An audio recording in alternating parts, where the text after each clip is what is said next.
Tu veux éviter de jeter ton argent par les fenêtres avec ton web marketing? Eh bien, évite ces trois différentes erreurs. La première erreur, quand tu lances ton activité, quand tu as envie de démarrer un business, eh bien, c'est tout simplement de vouloir t'adresser à tout le monde.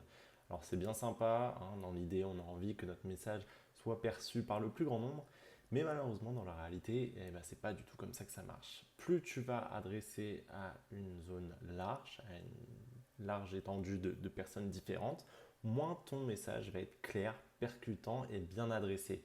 Si ton activité est vraiment spécifique, si elle n'intéresse qu'une niche de personnes, eh bien ça ne sert à rien de te concentrer sur la grande majorité des gens.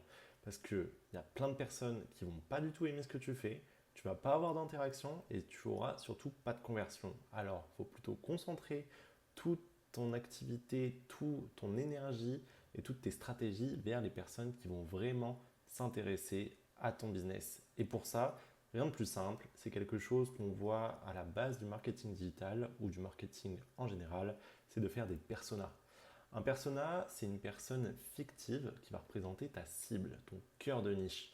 Ça va être une personne, par exemple, si tu fais une marque de vêtements streetwear, eh bien, un jeune qui va avoir peut-être 22 ans, qui va avoir peu de pouvoir d'achat, mais qui va être attaché à des convictions, à une marque avec beaucoup de storytelling, qui va passer ses journées sur les réseaux, qui va être étudiant, par exemple. Voilà, on va spécifier un maximum ton client idéal et ça va te permettre de construire toute ta stratégie derrière. La deuxième chose que tu as peut-être commis en erreur ou que tu t'apprêtais à faire, c'est de créer ton site directement et de faire un truc vraiment super joli. Eh bien, c'est beau, c'est cool, mais si personne ne vient sur ton site, ça sert à rien. Et en plus, quand c'est joli, il y a des gens qui ont envie de mettre des animations ou des belles images, des vidéos.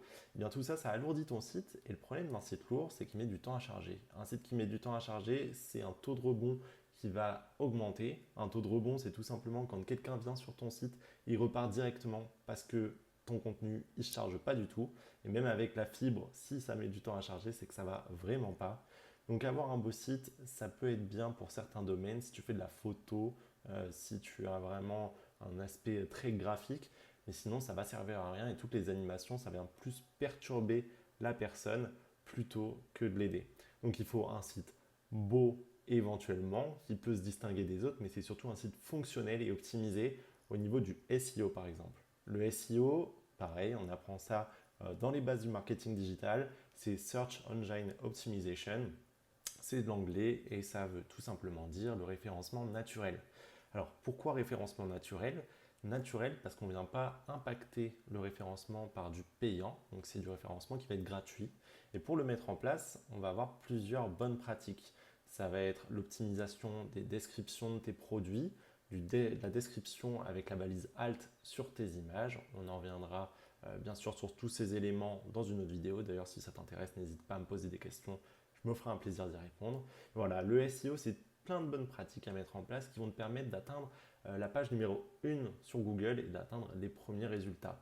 Parce que si tu es en page 10 sur Google, eh bien, personne ne va venir sur ton site. Donc voilà, la deuxième erreur, c'est pas privilégier la beauté, c'est plutôt privilégier la qualité, l'optimisation de ton site.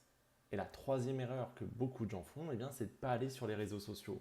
Tes concurrents, ils sont déjà. Donc ça, si toi, tu n'y es pas, en fait, eh ben, les gens ne vont pas venir vers ton site. Parce que c'est bien de faire du référencement naturel, c'est super utile. Mais si ton concept, il se noie dans la masse, eh bien, ça va être très dur pour toi de faire ressortir ton site et tu n'auras qu'une porte d'entrée. Si un jour ton site, il est down, s'il ne marche pas, s'il est en maintenance, eh bien, tu perds des clients de façon incroyable. Donc, il faut être sur les réseaux sociaux parce que c'est ce qui marche maintenant. Après, en fonction de ta stratégie, de ton persona que tu as effectué au préalable, eh bien, ça va influencer sur quelle plateforme tu vas choisir. TikTok pour les plus jeunes, et encore que maintenant, il y a aussi des entreprises qui se positionnent dessus où tous les humains, en fait, on est employé, on est chef d'entreprise, mais à un moment, on va bien sur les réseaux sociaux. Donc, même si c'est une cible B2B, business to business, donc entreprise à entreprise, eh bien, tu peux quand même tomber sur un particulier qui va te permettre de convertir derrière et avoir du profit. Donc, il faut essayer plusieurs réseaux, TikTok, Insta, YouTube, c'est les principaux, mais tu peux très bien réussir avec Twitter et Pinterest. Ça va vraiment dépendre de ta stratégie, du réseau sur lequel tu aimes bien poster, sur lequel tu es à l'aise. Et si je peux te donner un conseil, eh bien c'est tout simplement de commencer par TikTok parce que tu peux avoir des vues de façon assez exponentielle sans même avoir d'abonnés au début. En fait, c'est juste la récurrence et nicher vraiment ton contenu qui vont te permettre d'avoir des vues et une audience solide qui va pouvoir convertir. Et tu leur donnes des conseils, comme moi je vais pouvoir le faire sur cette chaîne. Les personnes vont revenir vers toi et ce qui va te permettre d'avoir tout simplement de la visibilité, de booster les algorithmes et donc de renvoyer vers ton site si tu en as un ou de renvoyer vers un appel client ou que sais-je encore pour ta conversion. Et voilà, c'est vraiment les 3 erreurs très importantes à ne pas faire. Et si tu as besoin de plus de conseils, eh bien, je te le redis une nouvelle fois, n'hésite pas à poser une question, à m'envoyer un DM. Je me ferai un plaisir de te répondre. Bon allez, abonne-toi et à bientôt pour la prochaine vidéo.